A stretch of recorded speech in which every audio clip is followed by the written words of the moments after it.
Go ahead. I'm Tim Gorey. I'm the Director of Technology Support Services for the Fairfield-Suisun Unified School District in California, and I was never meant to be working in schools. It's actually really a surprise. It would have been a surprise to me early on in life to find out that I would be working in schools, because I hated school. I actually hated school when I was in it. And the problem with school for me at the time was that I really wanted to see some relevance, some aspects of schools that tied into what I'd be doing later in life. Things that I was interested in, things I wanted to do. And yet I found very little of that, if anything, in school myself. And so when I got out of high school, I just ran away as fast as I could. I didn't go to college. I went into the military, and I did other things that I was interested in doing. And school was not one of them.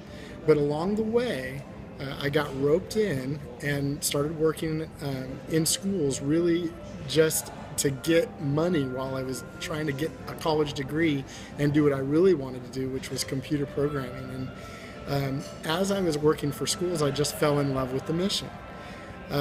However, what has happened is the things that I had trouble with school have become really the battle cry for me and my mission in schools, and that is relevance. It has to do with making sure that schools are doing things that are real to students and connecting to their heart and the things that they're passionate about, making sure that they're doing schoolwork that applies and ties to the real world and what they might be doing when they get out of school. And as we've done this, one of the arguments that continues to come up that I talk to people about getting more technology in the hands of students and allowing them access to the internet and the tools of the pros so that they can create and collaborate and do all the things that anybody in the working world could do with those tools and with the internet, is the question that continues to come up. How does technology in the hands of students actually help achievement? And when they say achievement, what they mean is, do they do better on test scores because of the access that they have?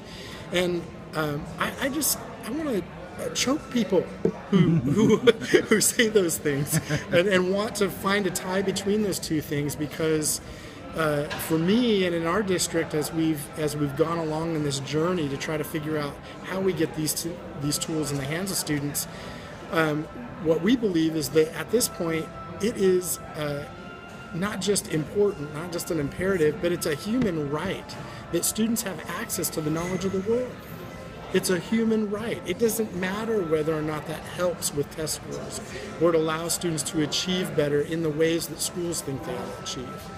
What matters is that students have access to the knowledge, the human knowledge of the world, and that they have the tools to be able to create and collaborate and think creatively. And so I really wish that we could find a way to uncouple that conversation, the conversation that says that we have to prove that students achieve better in old terms when they have devices, and therefore if we can't prove that, we're just not going to buy them the devices. We're not going to create environments that allow them to use devices.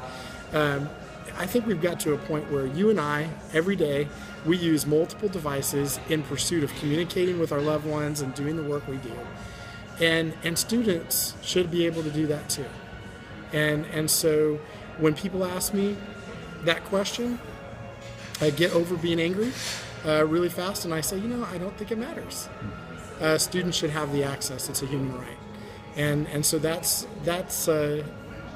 my story. That's the thrust of coming from a place of hating school to going to a place of loving what school can possibly do to make students learning more relevant.